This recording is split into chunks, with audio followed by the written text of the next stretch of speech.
Thanks everyone for joining us for this workshop on how to do an effing great land use study. And I think it's a really important topic now more than ever. And I think that will be clear at the end of the session. So I just wanted to start off with a territory acknowledgement. And I'm so grateful for the work that we do on the territory of the Squamish, Musqueam, and Tsleil-Waututh people. I just wanted to also challenge everyone that in every land development project, there's an opportunity for reconciliation. And I just challenge all of us to keep our minds and hearts open to those opportunities. I'm just going to go ahead and mute. So yeah, it's just a really, really important time in Canada. I have a blog that I publish, and there's going to be a guest blog tomorrow coming out that will focus more on that topic. My name's Tegan Smith, and I'm the principal of Channel Consulting. I started my company in January 2020, and I really have spent most of my career working in government. I qualified as a professional planner back in 1998. So I've been at this for 24 years now. And my gifts are really in listening, connecting people to find the truth. So when it comes to land use studies, my focus is always on getting to the heart of the truth about what can be done with a piece of land. Over the last couple of years, we've been learning from all of our clients, very diligent groups, from private developers, REITs, families with large investment portfolios in real estate, as well as a number of nonprofit organizations, private schools, arts organizations, and government organizations, Fisheries and Oceans Canada with their Capilano River Hatchery Project. So we've learned from all different types of clients what questions they have, what questions investment committees have, capital committees, nonprofit boards, when it comes to the land use regulations and how they may impact a development. And so it's with thanks to all of the clients that we've had over the last 2.5 years, we've done countless studies that I was able to put together a workbook that I think will help all of you to get a really good perspective on what needs to happen to do an effing great land use study.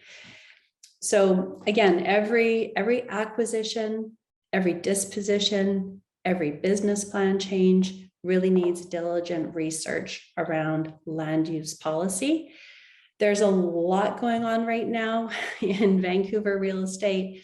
The market conditions are changing with the economy. We have inflation, which is really impacting our construction costs. We've got increases in interest rates. There are no easy sites left. And so all of this is putting even more pressure on the importance of the approvals process and doing the best we can to understand the cost and the timeline risk associated with approvals. So what I wanted to just do is spend a few minutes on an introduction, and then we're going to dive right in to the workshop. I'm going to spend about 30 minutes walking you through the workbook. We're going to talk about the importance of a really good project description, like really understanding what you want. We're going to talk about all the regulations that we need to be watching for and why, and what the risks are. We'll talk about risks and opportunities, and then we'll talk about what it looks like to put a very specific action plan together around putting your application together. So I think we'll be like around, as I said, like around 30 minutes of going through the workbook. And then I'd like to think we'll have about 15 minutes for Q&A. And hopefully we can give you back a few minutes at the end of the hour. So just by way of introduction and background, I'm going to be talking about BC. My specialty really is in the Vancouver region, but there's absolutely no reason why the same doesn't apply to anywhere else in the province.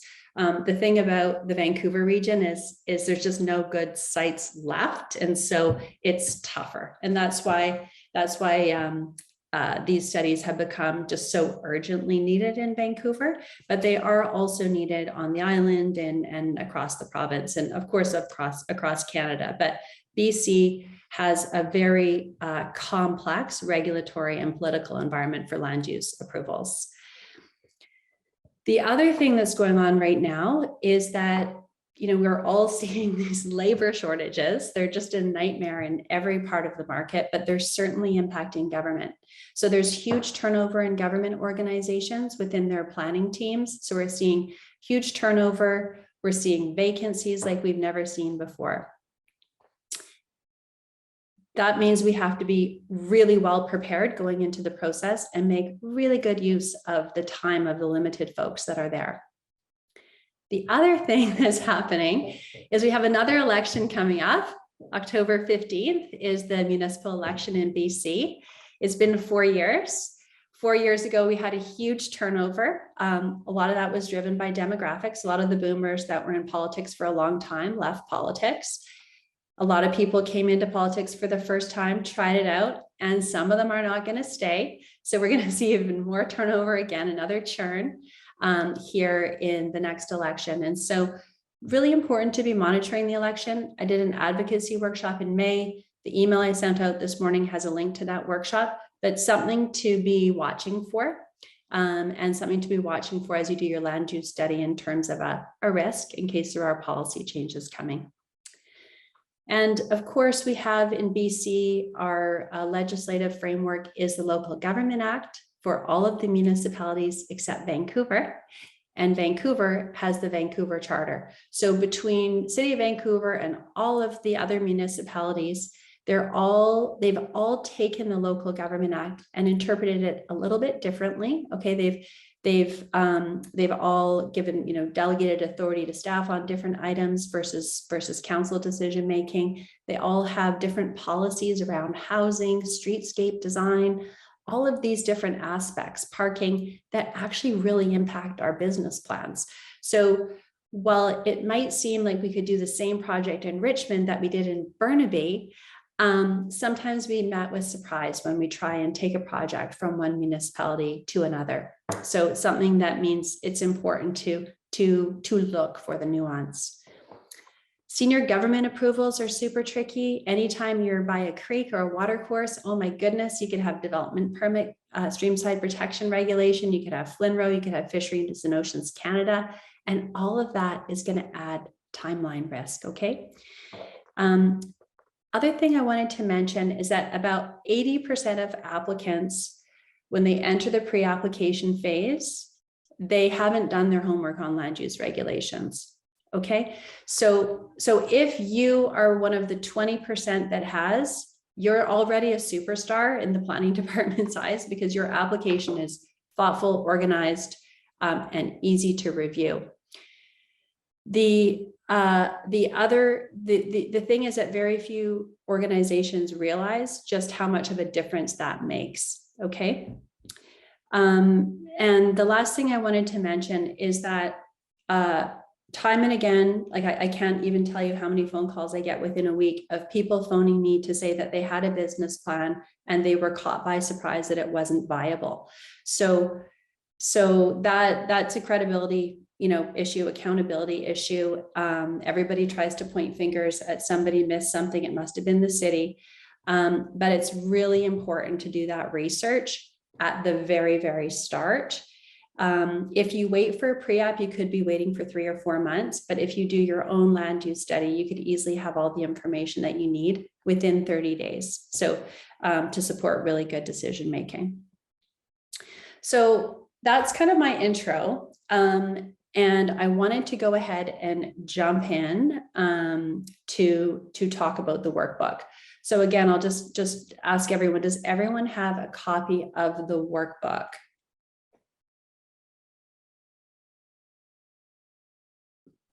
Yes, I do. Thank you. Okay. Awesome. Okay, sounds like everyone's got it. Right on. Okay. Now, rather than putting it on the screen, I'm going to ask that all of you put it on your screens, and I'm going to walk you through it. Okay, so what we're going to do is we're going to start on page 2 of the workbook where it says describe the project. Okay, and I'm just gonna walk you through what's here, and feel free to put notes on or whatever you want to do as I walk through. So every site is different. Even 2 neighboring sites are different. Okay, so it's really important that you do your diligence on your site. Oh, Florence, could you send Hugo a copy of the workbook? Okay, so every you're welcome, Hugo. So every site's different. Every municipality is different. We talked about that. And so before you consider what your approvals process might look like, you need to fully understand the site in relation to the business plan. And that's why we always start with an excellent project description. I know this seems like it could be obvious, but I have a number of people who phone me that say they bought a site that was adjacent to another site and they wanted to do the same thing and they were surprised that they couldn't. Okay, so it's really important to do the study on your own site. Company information, really important to know who is the owner if you're in a JV situation, et cetera, et cetera. I know it sounds basic, but it's just really important to know who is the owner. Okay, property information, pull the land title. Do that first. Pull the land title. You need to find out exactly if there's any encumbrances on the title. There could be a utility right of way, could be something related to heritage registry that's on there. There could be a housing agreement. Okay, so pull that title first. That's your number 1 risk management move. Okay, and very telling about how your site might be different than another one. Okay, and then, address seems like an obvious thing. Florence and I had a really interesting one this week where the address on the title is actually on the main street, but the property address that the city uses is on the side street. And the reason is that there's a heritage facade on the main street. So it's really important to just take note of that. Like all these little niggly things are going to be important. Okay, you can't say you didn't know, you have to do the homework. And then just figuring out what's on the site now, as their history of contamination is something that's going to come up later. Really look at those encumbrances. Then really put some thought into your investment thesis or your business plan, because you're basically testing that hypothesis through your land use study. And through your land use study, you may want to come back and update that business plan based on the findings that you have during your land use study. So you're going to put that business plan together. Now, I'm going to say this is really important, is that as you do your land use study, you're going to be looking to see how does your vision for the project align with the municipality's vision for the project. Okay, that's basically, you're going to be testing that throughout the land use study. That's what you're looking for. And how does it not align? Okay, so you need to look for both, right? Risks and opportunities. Okay, so looking at that the whole way through. And then just the area details, like, is it on a bike route, a transit route?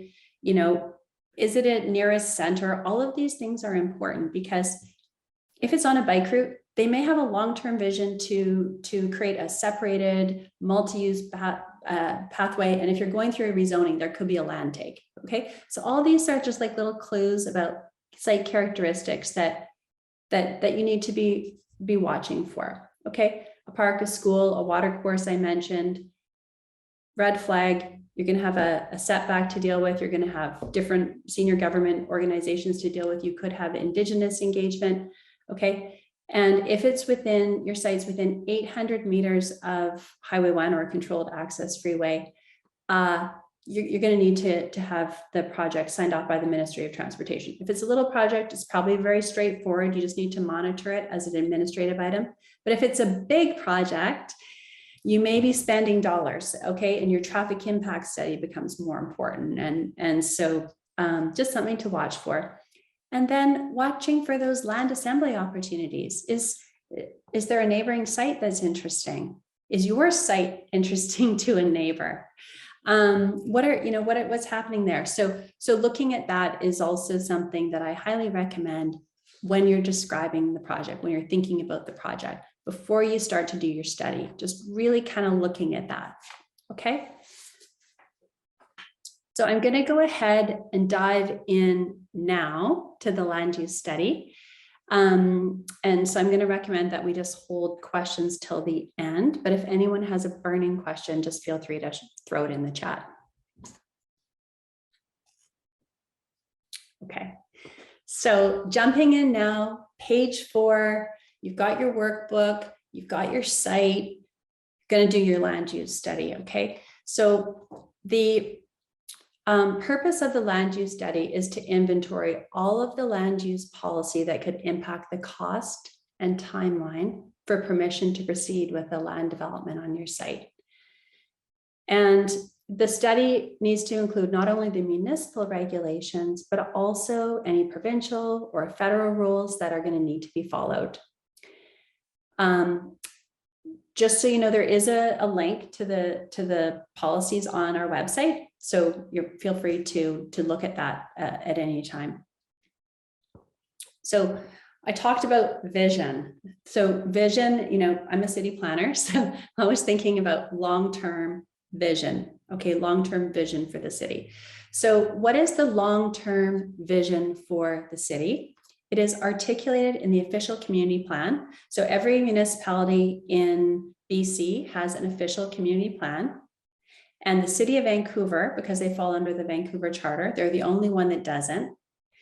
They are just now developing their community plan, which is called Vancouver Plan. And it's going to council right now. I think it was supposed to go yesterday. Okay, so it's really important that you look at the big picture first, the high level of vision, and see what's in there. If your thinking is not aligned with what's in the OCP, you're going to need an OCP amendment. If your thinking is not aligned with the OCP, look at the regional growth strategy. So Metro Vancouver has a regional growth strategy, Fraser Valley Regional District for Abbotsford and Chilliwack, they have a regional growth strategy. Look there and just make sure, because you could have an OCP amendment without a growth strategy amendment. Once you get into a growth strategy amendment, you're involving a whole nother level of government, which is fine, but you just have to be aware of it. You're going to regional government for an approval. Okay, so you need to watch for that. And then the thing that needs to happen is understanding the cost and the timeline associated with any OCP amendment. So OCP amendments are political, they go to council, they're difficult. Sometimes municipalities are going to want to do it together with an overall review of the OCP or with a neighborhood planning process. So the only way that you can really know what your timeline risk could be on an OCP amendment is to talk to the planning department. Okay, so my recommendation is you have a list of questions, you start a really good question list for the planning department, and you do your homework and you phone them as few times as possible. And when you phone, you're as well prepared as possible. And so you're developing your credibility as an awesome applicant before you even come in the door. Okay, so that needs to be verified through what I would call verified through government relations, or verified through talking to the planning department. So the next level under the OCP, not every neighborhood has one, but many neighborhoods have a neighborhood plan, which identify sort of neighborhood specific policies. It could be the long-term transportation network or trail network. There's parks that are envisioned. All of that stuff will fall into the neighborhood plan. Again, a neighborhood plan amendment. Planners don't like amending plans typically, but it can be done. You know, if it's in the public interest, absolutely. So basically, you just need to understand what that risk is, and that's going to come through a conversation. Zoning. So every piece of land in British Columbia has a zoning attached to it, okay? And so if you want to have a use that's not permitted in your zoning, you're going to have to go through a rezoning. A change of use goes through a rezoning, and or change in density, or change in any of the a variation from any of the permissions in the zoning bylaw. That will go through a rezoning. And so you need to be in compliant with the OCP to go through a rezoning. And if you're not, OCP amendment. Yeah, so any study related to an OCP amendment, prepare a terms of reference. Absolutely, absolutely. Okay, now in terms of zoning, so if you're going through a rezoning, the municipality is going to want to have you're presuming that you're upzoning, that you're creating value through adding density or adding uses to your site. The municipality will want to do a taking. So the taking can look like property takes for parks, property takes for roads, but it can also look like public art contributions, community amenity contributions, daycare contributions. So every municipality is a little bit different in how they're doing CAC calculations. I have urban land economists that I work with, that I bring into the team to help with those calculations. It is a specialty. So that's just something that you need to be watching for. And it is a risk that you need to manage through having someone who's got the expertise in doing CAC calculations in a particular municipality. The next thing is development permit. So once you have your zoning, or let's say that the site that you have already has a zoning that you think is appropriate, but you just want to redevelop the site, then you can come in for a development permit. One other thought on that, some municipalities will actually allow you to bring your development permit and your zoning together at the same time. It depends. It depends on the level of risk. If there's a high level of risk that the zoning will be approved, then, sorry, there's a bug here, then it's not in either of your interests to bring the DP forward at the same time, because you're gonna have to spend a whole bunch of money on design. And but if it seems like, you know, there's a neighborhood planning process that's just wrapping up, your application was involved in that process, you know, it seems low risk, then absolutely you can do it concurrently. You can also often do your DP and your BP reviews concurrently. Again, it depends on the municipality. Okay. So development permits, every municipality has its own suite of development permit guidelines. They're often housed with the OCP, and they're usually governing things like design, streamside protection, landscape. So watch for that. And I highly recommend, again, I'm going to say this over and over again, if there's a creek, you've got to get a qualified environmental professional in early to figure out exactly how the streamside protection bylaw is going to impact your site. Okay, so super important. And also to understand how running times, I'm going to come into this, but for reviews by provincial and federal, so FLNRO and also DFO. So just need to be, if anytime there's a creek, just like screech, like you're going to be doing really good due diligence. Okay, building permit, just watch out for any green building policy related to rezoning, if there's any additional kind of requirements that you have to meet. And all of the fees, your DCCs or your development cost charge is the term used throughout British Columbia for development cost charges, but the City of Vancouver's term is development cost levy. So your DCLs or your DCCs, which are your infrastructure servicing costs, those will be payable at the time of the building permit. And so without getting into all of the different aspects, just know that there's more than municipal DCLs and DCCs. There's Metro Vancouver fees for utility services, as well as a TransLink DCC. So just really do your homework and make sure that you capture all that. All the municipal websites are different, and some of them don't have a very good summary of fees. So getting, again, that question list together, when you phone, reconfirming, asking about municipal and regional DCCs, making sure you have a really good handle on that is going to help you sharpen your pencil and your pro forma around what those costs look like, those municipal approval costs. Okay, and then there's all these other municipal policies which are critical. They have a huge impact on the viability of a project. View cones, enormous in the city of Vancouver. Streetscape design guidelines, that's going to inform takings of a property. Housing policy. Every municipality has been really struggling with housing policy, and they're all in a different spot about social housing, below market housing, all of these really important issues. Okay, so there's all these relevant policies, and one of the really good ways of figuring out what relevant policies to watch for is to look at comparable applications.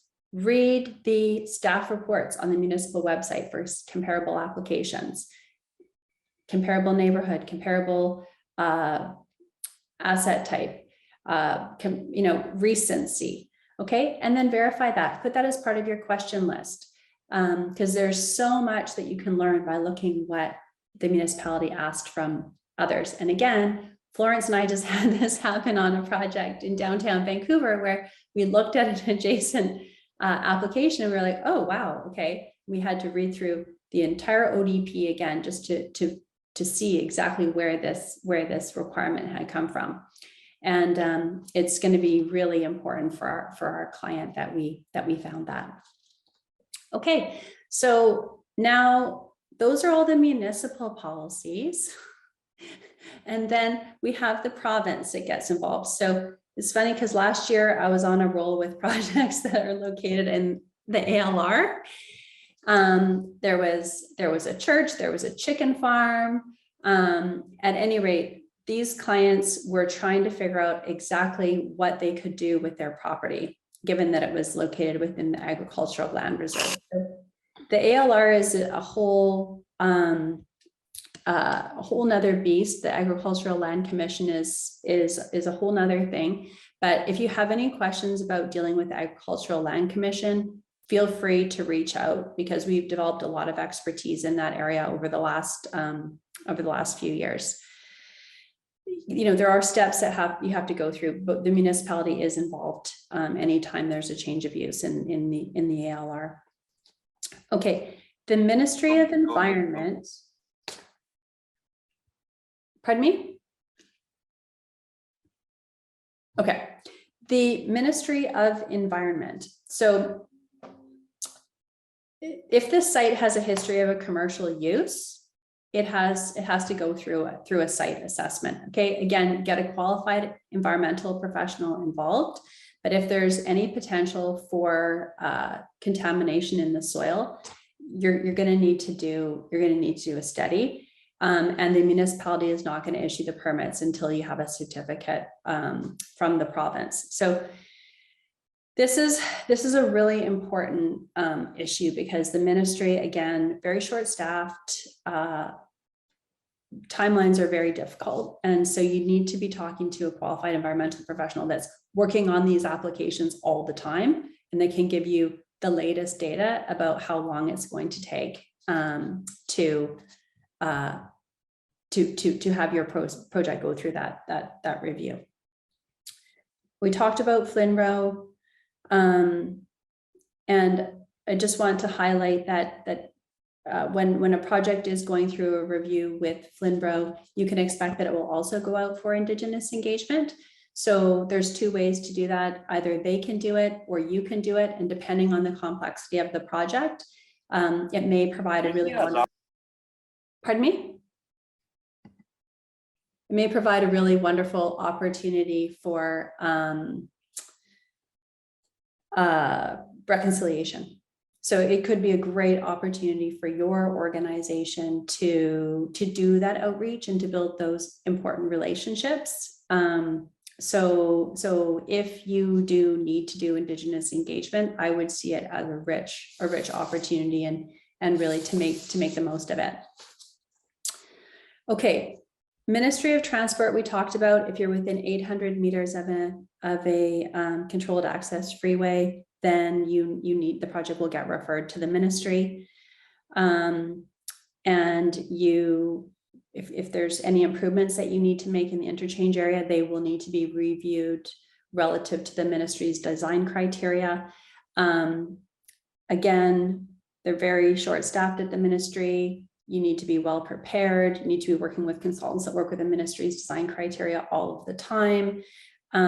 If the ministry is involved in your project, you need to be doing early and ongoing engagement. So just something to notice. If it's not a big deal, if there's not a big traffic impact associated with your project, it should be straightforward. But I would say if there is, most developments around interchanges are pretty prime sites and they do have a traffic impact and it is a risk. So just watch for that. Okay, and just other things, other provincial policies. We have the BC Utilities Commission Act. We have, I said, look at your title, like do your title search. Watch for those encumbrances, watch for those utility right-of-ways. Utility companies are really difficult to work with. If you need to move a hydro pole, if you need to, it's gonna be like a project. So be aware, and you may want to do some engagement up front to understand what that risk looks like. You may even want to design your project so you don't have to move a utility pole if it's, all of these things, but they can become material in their impact on your timeline. Okay, and if we're dealing with like a major project, an infrastructure project, and in this one I'm thinking of TransLink and other major regulators. Like, for example, the Ministry of Transportation with their own projects, then you may need to go through a BC Impact Assessment Act process. And that is a process for reviewing major projects to determine their major impacts. This is most of you will not be doing this. Most of you are dealing with land development rather than infrastructure. But if you're dealing with infrastructure, then it's something that certainly needs to be watched for. Okay. And we talked about moving into federal policy. I'm on page 9, federal policy, Fisheries and Oceans Canada.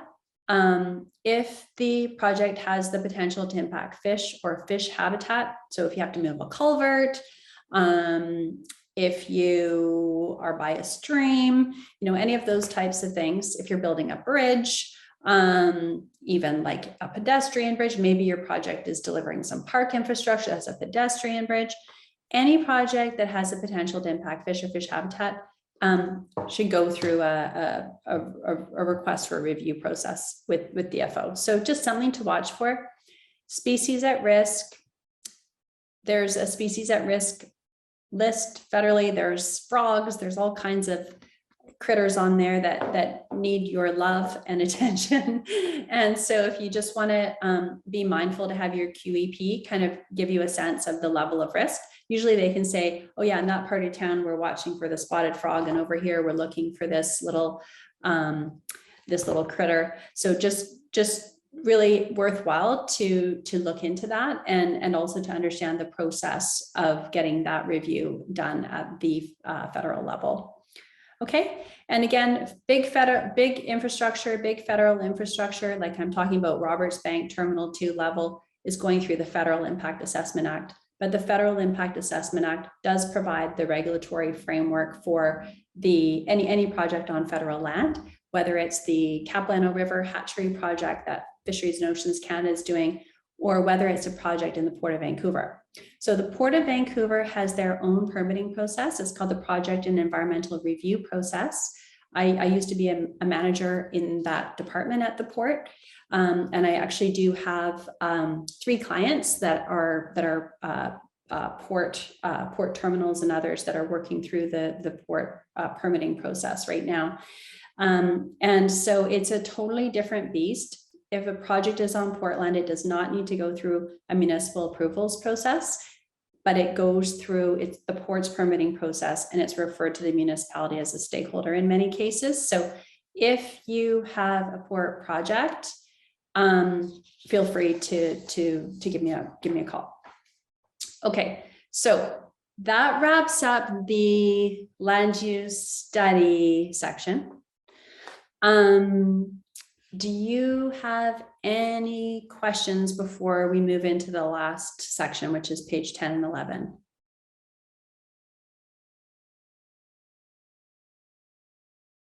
Okay, I'm going to jump in to page 10 and 11. Okay, so summary of risks and opportunities. Okay, so I just want to talk about who is completing your risk assessment. Okay.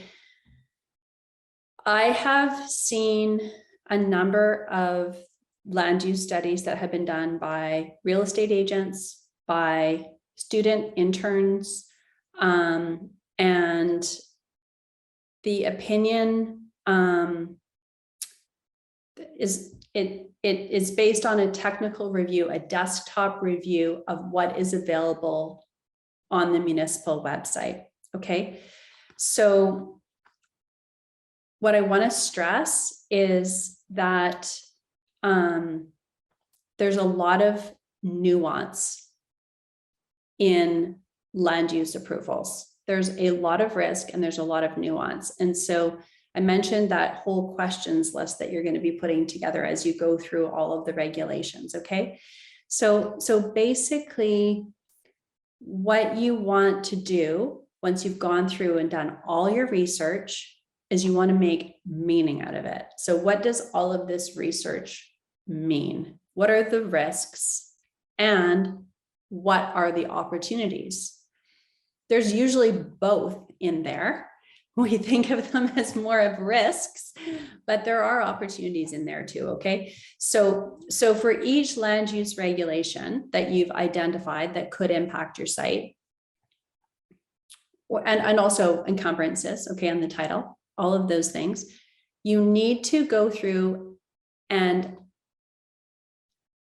listen, connect with the right stakeholder, could be a qualified environmental professional or could be the planner, and find the truth about how that could impact your development, okay?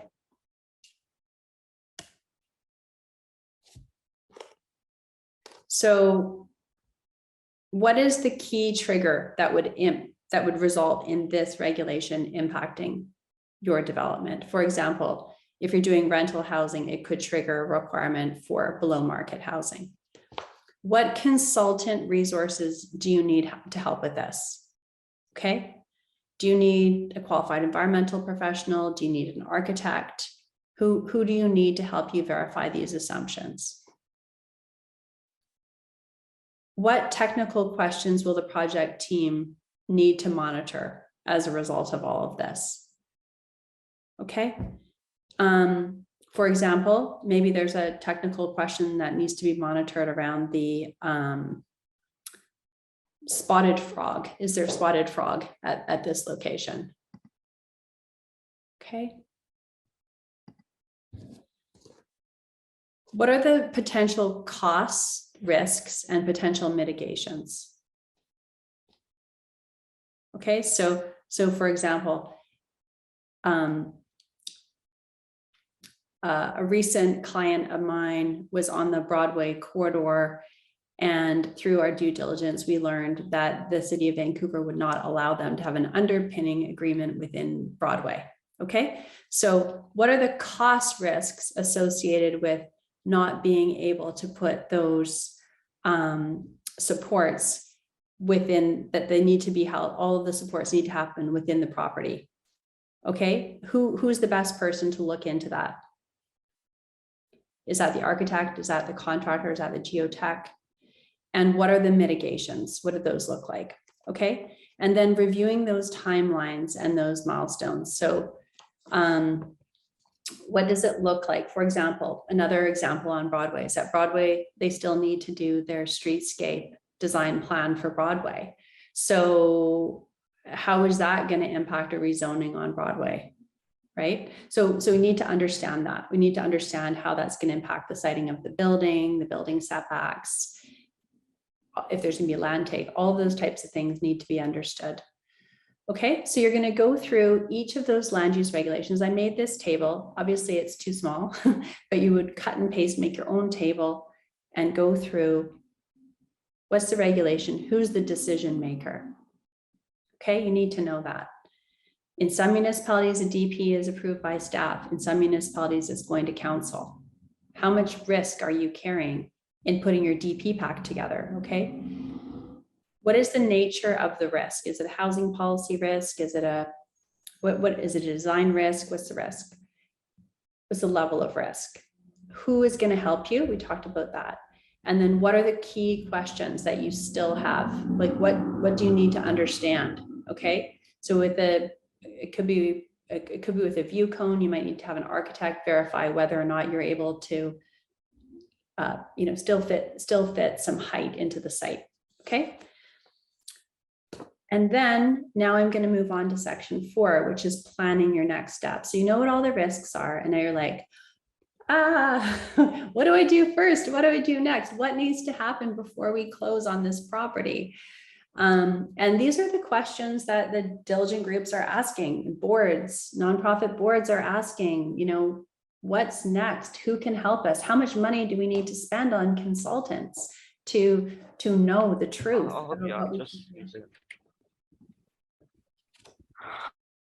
So all of that is going to help you to plan your next steps. Okay, so you're going to have all your questions. You've got your summary of risks and opportunities. You had coffee with your QEP. You've talked to the architect. You gave them a call. You've got your urban land economist that gave you a scope on your CACs. You've kind of got a sense of what the risks and opportunities are. You've talked to your resources. In some cases, you might spend a lot of money on these resources. In some cases, you might just give them a call. It depends, right? But the next thing is that you're going to, based on that information and knowing what those questions are, you're going to plan your next steps. Okay. So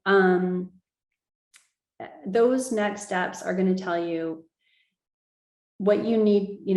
Do we have enough information to know if this business plan is going to be viable? Okay. And from there, you might want to go back and change the project. So all of this is happening within your project team without engaging the municipality in a pre-application process. Okay, so imagine the applicant that shows up having done all this homework,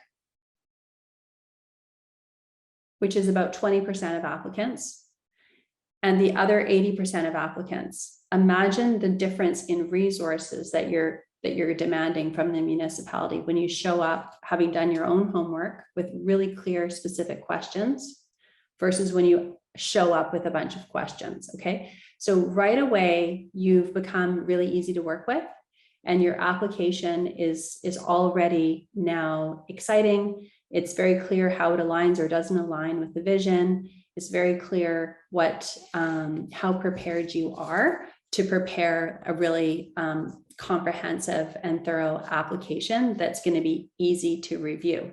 So yes, a lot of the delays happen because of a lack of staffing, because of backlog of applications, political considerations, but a lot of it is actually in your control, because if there's two applications side by side or digitally side by side, the one that you looked at and it was like super easy to understand, and it's like they're an awesome applicant and they're providing really high quality information and they actually know the truth and they're not fighting the truth. That's the one that you can easily work with. Doesn't mean you agree about what's permitted, but at least you know what you're working with as a baseline. So your arguments, when you construct them, they're really thoughtful. You're providing alternatives, you're providing ways of presenting the information that is aligned with the municipal vision. That becomes really, really important. So I'm just getting ready to wrap up toward questions. And I'm very particular about time, and I'm so happy that it's 12:45 because I was hoping to be at questions at 12:45. But it's a really difficult time to take a project through the land use approvals process in the Vancouver region, because there's no easy sites left. It's part of it is that there's no easy sites because of the municipal approvals policy and how much policy there is, because of the staff shortage. Okay, all of these factors are making it really, really hard. Okay, it is really, really tough. And so I just want to say thank you so much for joining me today in this workshop. And I hope that you've come away with some interesting information that's going to help you to grow and improve in the work that you're doing on behalf of your organization, as well as how you're helping. And I do believe that leadership is a helping profession, how you're helping to up-level the overall municipal approvals process by making your application just easier to review, easier to say yes to. So I hope that today you've come away feeling like you can do an effing great land use study. If you need any help, you can drop me an email. You have my email that I sent earlier with the report. I'm happy to help. I have a very strong team. I'm really proud of the beautiful work that we're doing. Okay, so thank you all again. What questions do you have for me?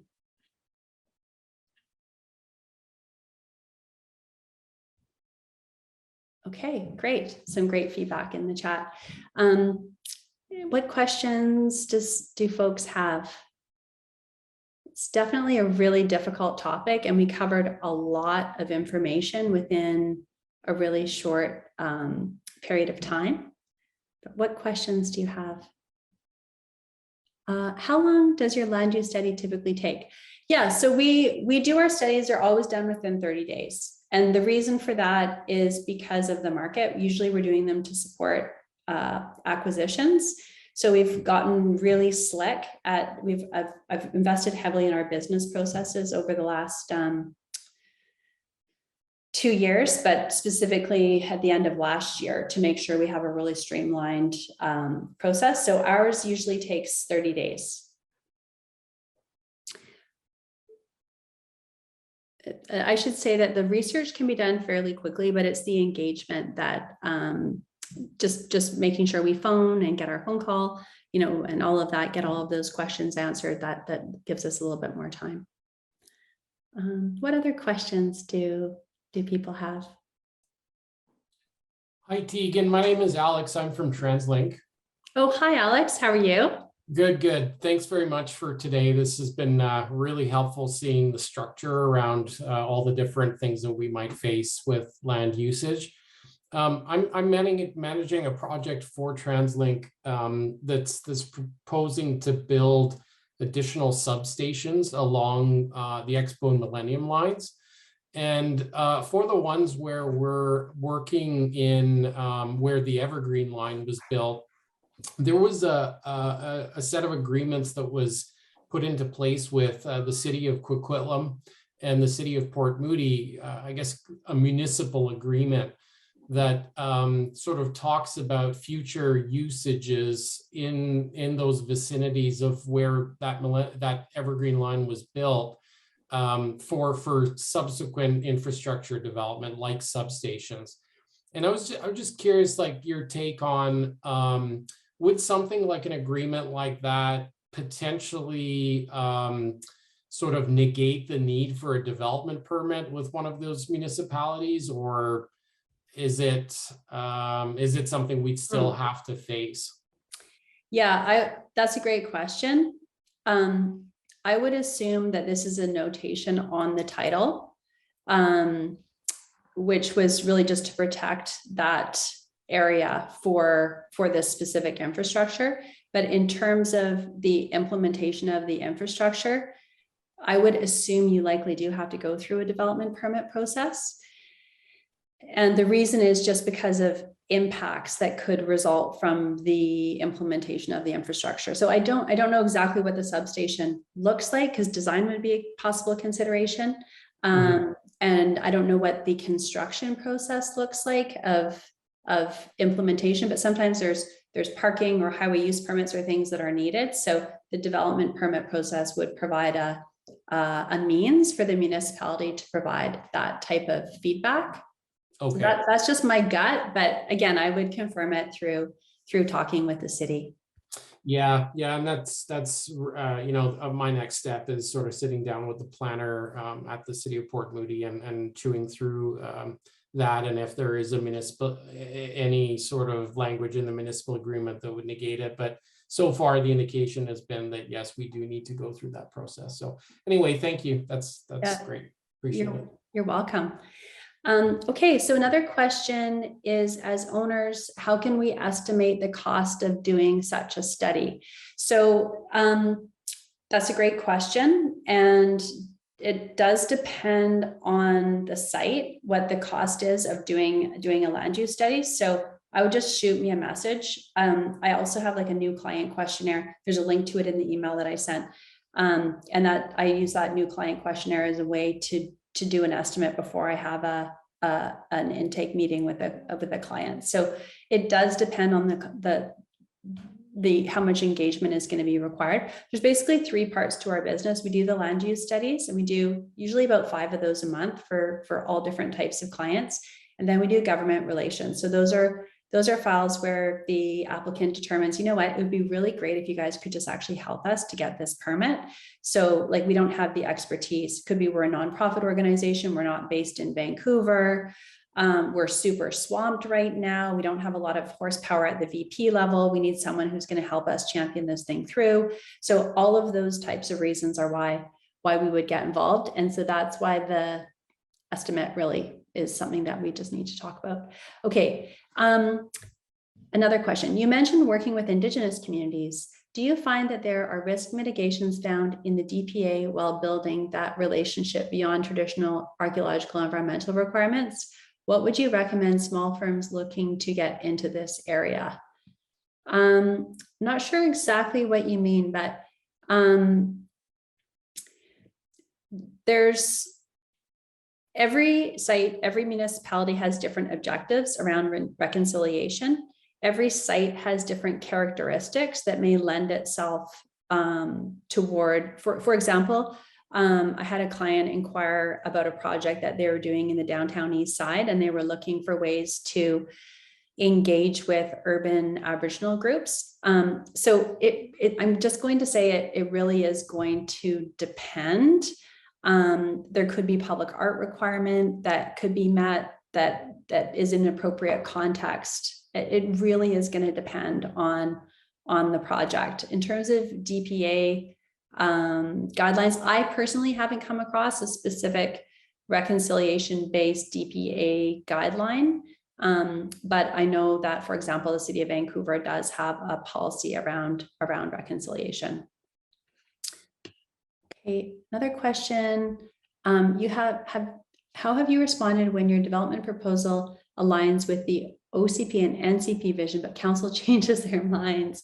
Oh, that sounds like a District of North Van type of thing. And decides the building is too high or that they don't like the proposed uses. Honestly, I haven't dealt with any of those, and that is a really difficult situation, because technically, if you're going through a rezoning, the municipality does have the discretion. So they do have that discretion, but it's an incredibly difficult. Okay, thank you. There's a few really great feedbacks here. Thank you. Are there currently any moves in the planning and development sector in BC to engage with the authorities, municipal and provincial perhaps, and collaboratively drive the overhaul of the planning policy as well as the approval of the permitting process? Yeah, there are. The Minister of Municipal Affairs is actually working on some changes. there are some articles in my LinkedIn if you want to scroll through, and you can find out a little bit more. There are some initiatives. I've been pretty outspoken about this actually in my LinkedIn presence. Okay, I'm just sorry, I was wanting to make sure to get everyone's questions. Yeah, thank you. And thank you to everyone for any predictions on what he may propose in September. That's a great question. Does anyone want to offer anything up? The jury's out, and you know, with the elections coming shortly after, you know, it's going to be super interesting. That's as much as I'll say, but it'd be interesting to hear your perspective, Tegan. Yeah, it is going to be really interesting. I'm not going to answer that question right now because I haven't really thought it. I haven't thought it through at the moment. But I do provide quite a bit of commentary on this in my LinkedIn, and so we can continue that discussion. I want to say thank you. I do want to give everyone a few minutes back at the end of the hour, but I really want to thank everyone for coming. I honestly feel I'm really happy that we had the chance to do this workshop. And if you have any feedback whatsoever for me about the workshop, I ask that you please phone me, send me an email, contact me, because I'd like to do more of these and really do what I can to help to raise the field. So please, yeah, thank you so much, everybody. Thanks so much for your time.